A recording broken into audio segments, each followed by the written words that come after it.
Dando continuidade a mais um vídeo aqui de gráficos do movimento retilíneo uniformemente variado, falaremos hoje sobre o gráfico de velocidade em função do tempo e do gráfico da aceleração em função do tempo. Todos eles baseados na função polinomial do primeiro grau, beleza? Que justamente ela pode ser definida como... Você pode ver, Você pode ver aqui ó, como f de x igual a ax mais b, beleza? E tudo aqui a gente vai analisar com calma. Primeira coisa, vamos observar o primeiro gráfico. O que o primeiro gráfico vai dizer? A variação da velocidade em função do tempo, beleza? E temos alguns dados, como velocidade inicial, velocidade final, variação do intervalo de tempo, ou seja, o intervalo de tempo com que aconteceu aquele deslocamento, aquela variação na velocidade. E a gente também pode perceber nesse inteirinho aqui, da velocidade entre a velocidade final e a velocidade inicial, como a variação da velocidade, beleza? Além de tudo isso, a gente pode perceber que esse gráfico, né, ele acontece numa reta, que nesse caso está crescente, porque a aceleração é positiva. Mas por que é uma reta? Como eu te falei, é uma função polinomial do primeiro grau, e que ela é totalmente baseada na função horária da velocidade. E analisando aqui a função da matemática com a equação da física, né? A gente pode perceber que o A vai mostrar justamente o coeficiente angular, né? Ele vai dar o ângulo, a inclinação dessa reta, e o coeficiente B vai mostrar o ponto de interseção no eixo Y, beleza? Que no caso vai estar sendo representado por velocidade, tá ok? E justamente como a gente pode perceber, a intersecção é justamente a velocidade inicial, ou seja, ela corresponde ao coeficiente B. Além de tudo isso, a gente pode perceber que esse gráfico forma uma área, né? Se a gente traçar justamente os pontilhados e ligá-los com justamente essa reta principal, ele forma uma área. E o que essa área vai nos indicar? Vai nos indicar a variação do posicionamento, ou seja, o ΔS, que é tão importante no movimento retilíneo uniformemente variado, né? E justamente, como a gente pode perceber, como eu te falei justamente, aqui ó, o coeficiente A ele pode ser positivo ou negativo. E ele justamente vai indicar se a função vai ser crescente ou decrescente. Isso também mostra se a aceleração é positiva ou negativa. Nesse caso está crescente e ela é negativa. E se ela estivesse descendo para baixo, ela seria decrescente com aceleração negativa. E partindo para o segundo gráfico, que é justamente a aceleração em função do tempo, como eu vi nos vídeos anteriores, eu falei que a aceleração é uma taxa constante, né? Ela não varia em função do tempo, e quem varia é a velocidade, justamente ela vai variar em um contexto padronizado, beleza? Ou seja, ela não varia, por exemplo, de 150 para 200, depois para 700 metros por segundo, não, ela segue um padrãozinho, beleza? Justamente essa aceleração. E como eu te falei, a aceleração é fixa, ou seja, ela apenas forma essa retazinha aqui, ó, que foi indicada por esse ponto, esse tracejado, né? E a gente pode perceber que também a gente pode delimitar intervalos de tempo, né? Como o tempo 1 e tempo 2, beleza?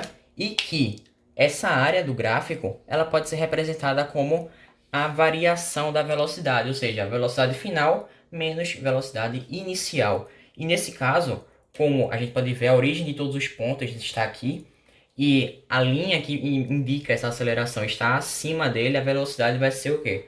Positiva, beleza? Da mesma forma, essa velocidade pode ser aceleração, desculpa, eu falei velocidade, mas é aceleração. A aceleração vai ser negativa, né? Como a gente pode perceber nesse segundo gráfico, visto que a linha tracejada está abaixo do ponto de origem de todos os outros pontos, né? Que no caso é o ponto 0, 0. A gente percebe que a aceleração nesse caso é negativa. E como é que a gente pode ver isso de maneira matemática em função? A gente pode perceber que aqui não tem nenhuma angulação, como você pode perceber. É apenas uma reta linear, beleza? Justamente porque apenas tem o coeficiente B, que vai indicar justamente o corte no eixo Y, que está sendo indicado pelo metros por segundo ao quadrado, que no caso é a aceleração, beleza? Ou seja, a gente pode perceber desta maneira também, de uma maneira mais matemática do caso. E fique aí que a gente ainda vai fazer uns exercíciozinhos, e já vai deixando o like, se inscreve, porque agora eu tô youtuber, né? Vamos aqui para a parte dos exercícios, vamos embora, pôr em prática e ficar craque, que você já é craque. Mas vamos lá, ver. Esse primeiro gráfico ele mostra justamente na primeira parte, né, aquela funçãozinha do primeiro grau que eu te falei, ou seja, que configura um movimento retilíneo uniformemente variado, né?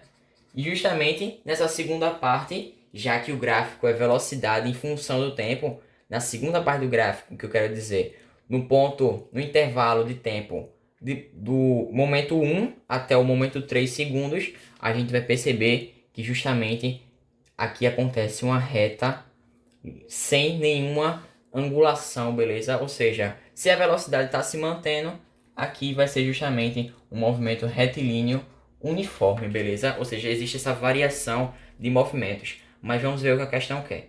Ele quer aceleração no intervalo de tempo igual a 0 e no tempo igual a 1. Ou seja, nesse inteirinho aqui, beleza? Nesse intervalo aqui. E o que a gente tem que fazer? A gente tem que relembrar de que a fórmula da aceleração.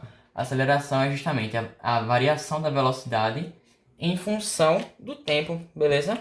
Justamente na divisão ΔV dividido por ΔT, beleza? E qual é a aceleração que a gente tem aqui, ó? No momento em que é a variação da velocidade. E é justamente neste momento do MRUV, beleza? Qual é a velocidade final? 4. E a velocidade inicial? 3. Já que a variação da velocidade é um menos o outro, ou seja, a velocidade final menos a velocidade inicial, a gente vai perceber que a velocidade, a variação da velocidade vai ser o quê? Igual a 1 dividido por quem? Pela variação do intervalo de tempo. Qual é o tempo final? 1. E o tempo inicial? 0. Ou seja, 1 também. 1 dividido por 1, aceleração 1 metro por segundo ao quadrado, beleza? A gente achou aqui a primeira parte. E a segunda? Ela quer a variação do posicionamento, ou seja, o ΔS, no intervalo de tempo 1 até o tempo 3. E eu te falei que a gente pode achar justamente esse deslocamento pela área do gráfico, né? Justamente essa área que forma agora, aqui, como a gente pode perceber, um retângulozinho, beleza? E que esse retângulo a gente pode achar a área dele. Qual é a base dele? O intervalo de tempo de 3 até 1. Então, a base é 2, né? E a altura? O intervalo de tempo não, o intervalo de pontos, na verdade. Vê que loucura. O intervalo de pontos vai ser de 4, ponto mais alto, até o ponto mais baixo, que é quem? 0. Ou seja, base vezes altura, né? Ou seja, a gente pode perceber que 4, 2 vezes 4, né? Pela multiplicação, porque a área da base, a área de um retângulo, justamente é base vezes altura, ou seja, 4 vezes 2, a gente acha que é 8 metros de deslocamento, né? Justamente a gente pode perceber que esse piloto está me dando problemas. Então vamos lá. Beleza, 8 metros, justamente esse deslocamento. Por que 8 metros? Porque a área coincide numericamente com o deslocamento. E aqui a área é de um retângulo, ou seja, base vezes altura, a gente acha perfeitamente. Então vamos para o segundo exercício, que ele vai falar sobre justamente aquela função bem grande, né? Que é a função quadrática, que é justamente a equação da função da variação da posição em função do tempo, beleza? Que eu falei no vídeo anterior, se você não viu, é bom dar uma olhadinha. Vamos lá. Vê. Ela te mostra aqui justamente, como eu te falei, a variação do posicionamento em função do tempo. E que aqui ela mostra uma função em função de parábola, beleza? E ele mostra só um trecho dessa função.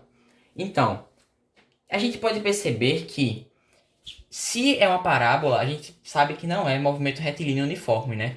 E se a gente descarta que é movimento retilíneo uniforme, a gente também descarta que a velocidade é constante. E a gente pode perceber também que a função está crescente nesse ponto. Ou seja, a velocidade aqui está maior do que zero, beleza? E que a gente pode perceber também, quando ele mostrar o vértice daqui da função, o momento em que acontece a velocidade zero, ou seja, quando vai acontecer a inversão de sentido. Beleza, então, depois de toda essa explicação, toda essa fala, o que a gente pode constatar? A velocidade é constante? Não, de maneira alguma. Isso aqui é um gráfico do movimento retilíneo uniformemente variado, né? Acontece uma aceleração em que a velocidade varia a uma taxa constante, mas a velocidade não é constante, beleza? Segunda parte, a velocidade está crescente nesse ponto e a aceleração está constante, perfeitozinha. Essa primeira parte aqui, ó, a gente já marca letra B. Mas vamos analisar o porquê que a letra C está errada. O móvel se encontra em processo de frenagem. Se a velocidade está maior do que zero e ela está tendendo a crescer, visto que a função está crescente, está no processo de frenagem? Não, de maneira alguma. Está no processo contrário de aceleração. Frenagem seria justamente... Frenagem seria neste momento aqui, ó, em que justamente vai acontecer anteriormente ao vértice da função, né? Como eu te falei no vídeo anterior, o vértice da função indica a velocidade zero. O processo de frenagem vai ser, ó, dividindo os hemisférios nessa parte anterior, em que a velocidade vai ser menor do que zero. Beleza? Já que a função está decrescendo, beleza? Ou seja, está no processo de frenagem e a aceleração nesse caso vai estar positiva porque a concavidade está voltada para cima, certo? Então, vamos nessa. Aceleração maior do que zero e a velocidade menor do que zero. Aqui sim, no momento anterior, está acontecendo um processo de frenagem, mas não no momento descrito pela questão no gráfico, beleza? Então é isso, pessoal. Agradeço pela sua participação. Fiquem com Deus e te aguardo no próximo vídeo que a gente já vai começar queda livre e leis de Newton.